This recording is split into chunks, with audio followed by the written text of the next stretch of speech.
What is up, guys? Tyson Dela Cruz here. Thank you so much for rocking with me. Woo! We got some news right now. We got some breaking news. Jobs that the Biden and Harris administration claim to have created don't actually exist. They don't actually exist. Shout out to everybody watching. Drop your comments down below. Let me know where you're watching this out of. Go ahead and hit the like button. Hit subscribe if you kindly would. That'd be greatly appreciated. I'm going to pop this on YouTube real quick just so I can watch the comments. But breaking news, ladies and gentlemen. Ladies and gentlemen, here we go. Let's jump into this really quick. So this is the latest report breaking 818,000 jobs that the Biden and Harris administration have claimed to created don't actually exist. The largest downward revision in 15 years. In 15 years. It turns out Biden and Kamala have only presided over record job growth in illegal aliens. Let's jump into this video. Oh, and everybody that's catching this on the replay, still drop your comments down below. Here we go. You know, the range of how many jobs they would take away for a variety of reasons, maybe the largest is the birth-death model for businesses, was going to be somewhere between 350,000 and 1 million. It comes in at 818,000. Now, you know, the range of how many jobs they would take away for a variety of reasons, maybe the largest is the birth-death model for businesses, was going to be somewhere between 350,000 and 1 million. It comes in at 818. Wow. This article from Politico, U.S. job totals will likely be revised to 818,000 as Trump cries out fraud. This is an article from Politico. The U.S. labor market was softer than many economists assumed over the last years. The Labor Department said on Wednesday that the number of jobs economy added in the year ending in March 31 was likely 800 to 818,000 less than what was reflected in the monthly reports during that period. Wall Street analysts had projected that the Department of preliminary revisions would cut as many as 1 million jobs from the tallies report between April 2023 to March 2024, when the average monthly job growth was a robust 231,000 monthly, and they slashed that to the revision estimated slashes it nearly 70,000 positions per month, with the final revision won't be released until February 2025. Here's this article right here, so I can pop this up on the screen. Let me know what you guys think about this, because that was one of the big things at the DNC.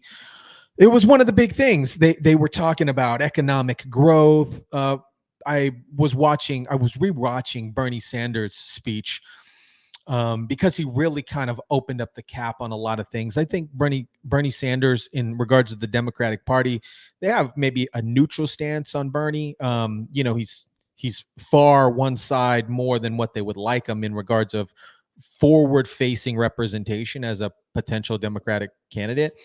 But I was rewatching his speech, and he mentioned, it was the greatest economic growth, and based on these numbers, it just shows that it was all flubber busters, man. That's not even a word, but we're rocking with it. Flubber busters. We're gonna jump into this video here from CNBC. Shout out to everybody watching, by the way. Really appreciate you guys. And there was a couple little nuances before we get into this video. There was a couple little nuances on my previous videos that I had posted. I all I'm going to say, I'm going to be kind. But the machine is real. The machine is real, y'all. They, took down some of the videos just because it swayed a particular one way or the other. But, shout out to you guys watching. Anyways, here, let's jump into this video. It's all fixed now. We're all fixed now. We're good to go. Shout out to YouTube, by the way.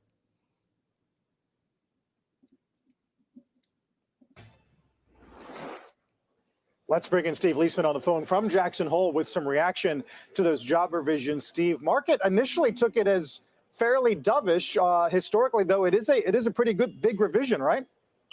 Yeah, you got to go back to 2009 to find a bigger downward revision here. It looked like in 09 they went down by what's the number here? Minus 824. So that's slightly smaller than that. That, of course, was a time when the economy was in free fall. It's not, when you parse it out over the 12-month period. Again, this is the 12 months ending in March 2024. So it's a little unclear what it means, how relevant it is for today's jobs numbers.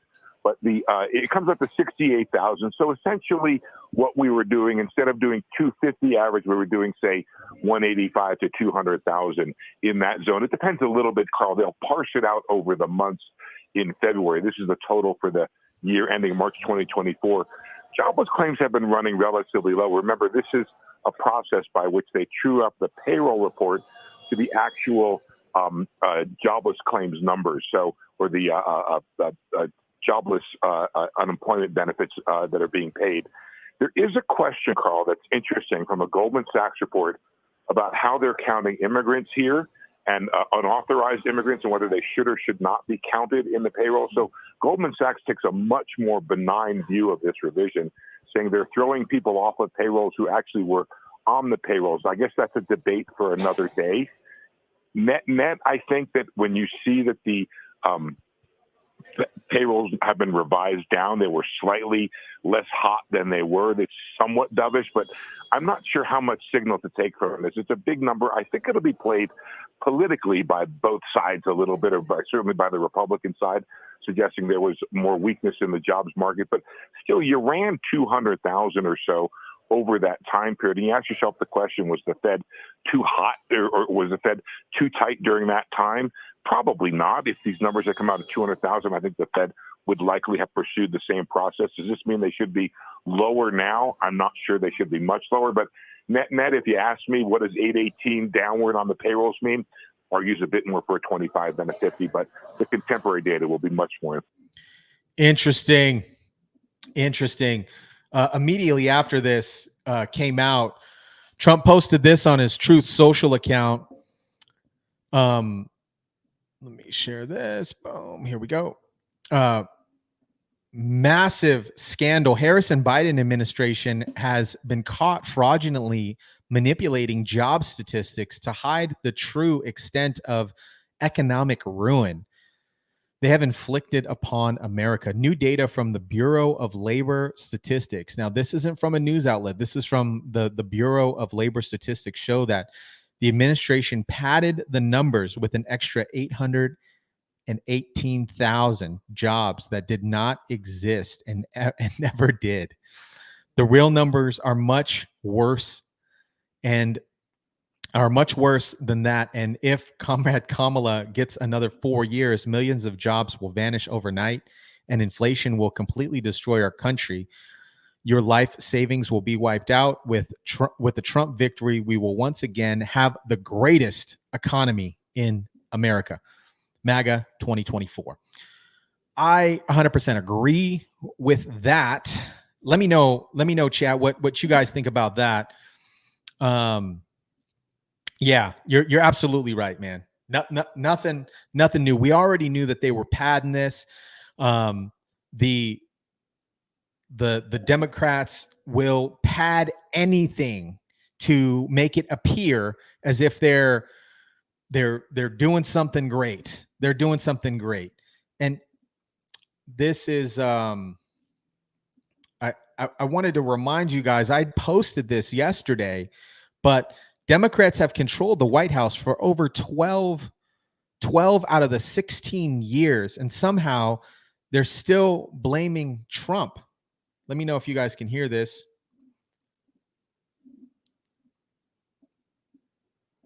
In all these speeches, as good as they were, is that she's in the White House right now.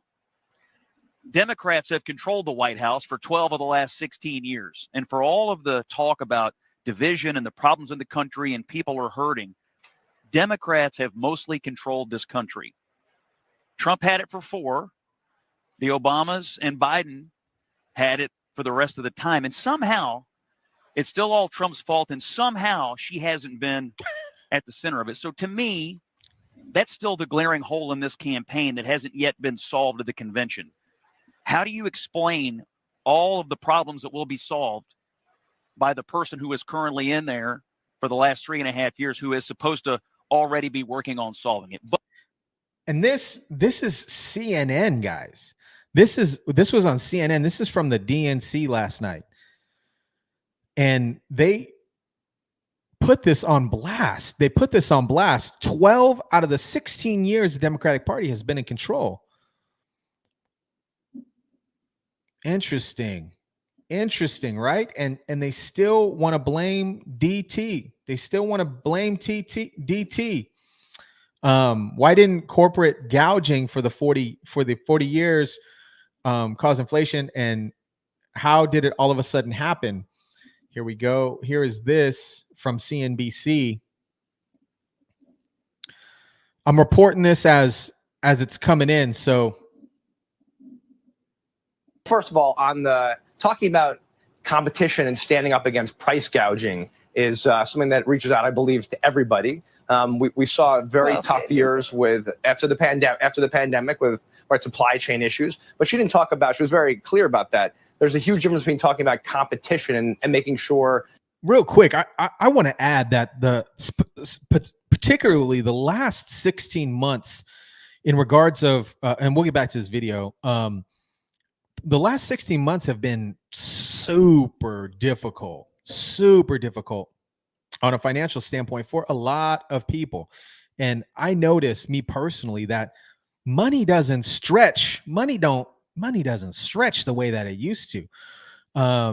Groceries are up, everything is up, and a lot of this on the job market, we're now sitting in what's called like a gig economy, where people are taking secondary jobs, third jobs, aside from their primary based income, and they're just doing it to make ends meet, taking Uber Lyft jobs, DoorDash, consulting side gigs and things like that, just to make it stretch. I know groceries. I can walk in the grocery store.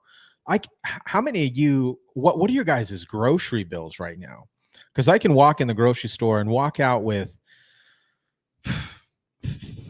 20 items maybe, and it's $100. Easy. And if I walk out of the grocery store and it's less than $100, I am utterly surprised. I am like, whoa, winning. That but if you look at competitive behavior, if you look at grocery stores, the price margins margins are only 1-2%. And Josh, that's not what caused the inflation. So, and for you to say it with a straight face, it doesn't help your cause at all. But Joe, talking about, as a capitalist, I believe in competition and making sure that there's actual competition. Why didn't the corporations gouge for 40 years if that's what caused it? How did it suddenly happen? They learned how to gouge 3.5 years ago, and it went to 40-year highs on inflation. And when you talk about unifying, being where you are, you may be unifying intra-DNC, but I can guarantee you that what we're seeing in policies coming out are not unifying policies. And you must know that in terms of the populist. But Joe, they're not unifying to me. They're very divisive. Well, I think we'd all agree that the other side has been clear about burning down the house and taking a much more extreme perspective. That's all I'm saying. We can't all agree. I don't think we're going to have to agree to disagree, because I don't agree. But I'm sorry. Go ahead. No, I'm just making the point that I think standing up to anti-competitive behavior starts with we is can not all a bad agree. thing. Every statement begins with "we can all agree." Okay. No, we can't. No, we can't. That sounds okay, like. Well, I'll say. Go ahead. Go ahead. No, I'm saying my perspective, if that's better. Yeah. Yeah, absolutely. 4 years ago, groceries, $100 used to get a lot. It used to get a lot. Now it doesn't. It hardly gets anything. It's crazy right now. David said $130 a week for eating 2 meals a day. Absolutely. This is more on the U.S. job revision. This just looks bad. It looks bad for the existing administration here. Looks like we lost some audio. Hold on.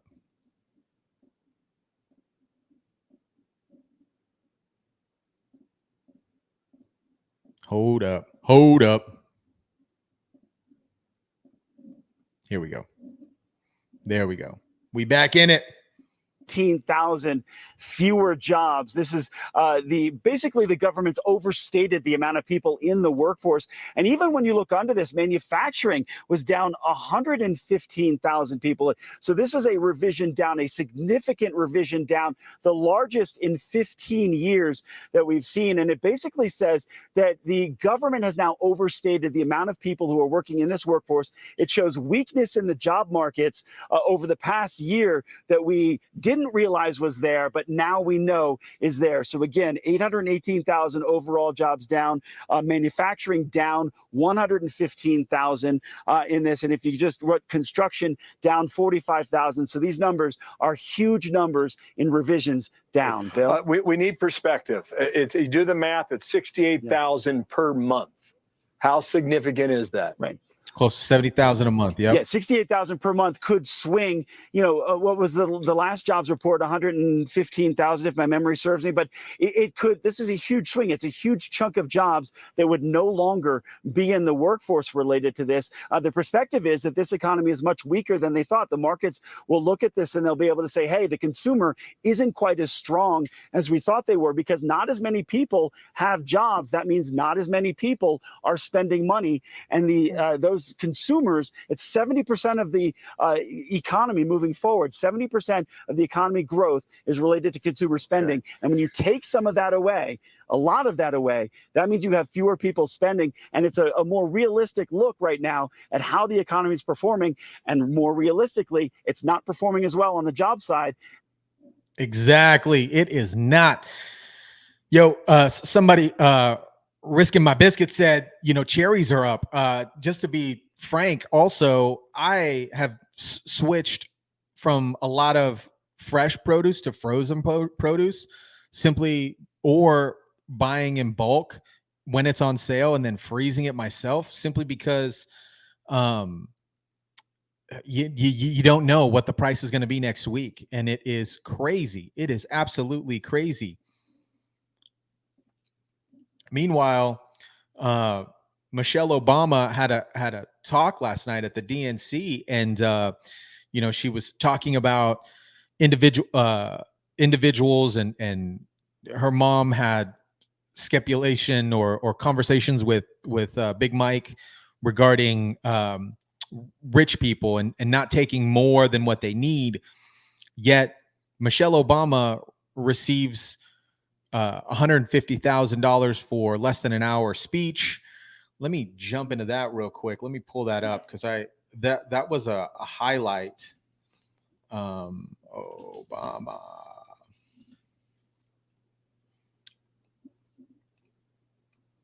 Let me see if I can pull it up real quick. Well, I don't necessarily want to burn your guys' time on this, but she had talked about that, and yet she's getting $750,000 for a book deal, and they have this, the Obamas got this beautiful place in Hawaii where they're basically taking out of the beach line somehow, some way. They were able to, cut into the beach line of Hawaii and build this. They're building this massive mansion. And in Martha's Vineyard, they got this beautiful mansion that probably sits vacant for most of the year. Who's taken more than what they need here? Who's taken more than what they need here? It was, the DNC is very interesting. It's just a lot of, at least in my opinion, there is a lot of gaslighting going on. A lot of gaslighting. And, I saw Little John. Little John showed up at the DNC. I wonder how much Little John got paid to show up for the DNC to get people twerking on the gherkin. But this is interesting. This is interesting. We already know what was going on here. We already knew this. We already knew what was going on today. Trump and Vance are set to speak today. I believe they're speaking here shortly. But yeah, I just wanted to report this for you guys really quick. The job numbers are askew. The job numbers are askew. Let me know your thoughts. Drop your thoughts. Drop your comments down below. Let me read these comments real quick. $6.99 for cherries. Yeah. $15, $6.99 a pound for some cherries. Gasoline is up. Yo, that was their chant. Yes, yesterday. Don't go back. Don't go back. Don't go back. Do something. Yo, Kamala Harris is in office now. She could do something now. Joe Biden's on vacation. He said that he was going to do something for the next 5 months, but immediately after doing his subprime, prime time, post prime time speech, he was out ski. He was out ski. So is he going to do something? I don't know. I don't think so. I don't think so. And the current administration has the opportunity to do the things that they're saying that they're going to do, but they haven't done them yet. They haven't done them yet. They could do them, but they don't want to, I guess. I don't know. Drop your comments down below. Let me know what you guys think. Don't forget to smash the like button. It does help with the YouTube algorithm. The only reason why I'm telling you guys to smash the like button is because it does help get this information out to the public, because we want people to see what is actually going on. We want to see what is actually going on. We don't want to be gaslit. No more gaslighting. Shout out to everybody watching. Really appreciate you guys. Other than that, I am out of here. I got to jump. But other than that, guys, I will catch you on the next one.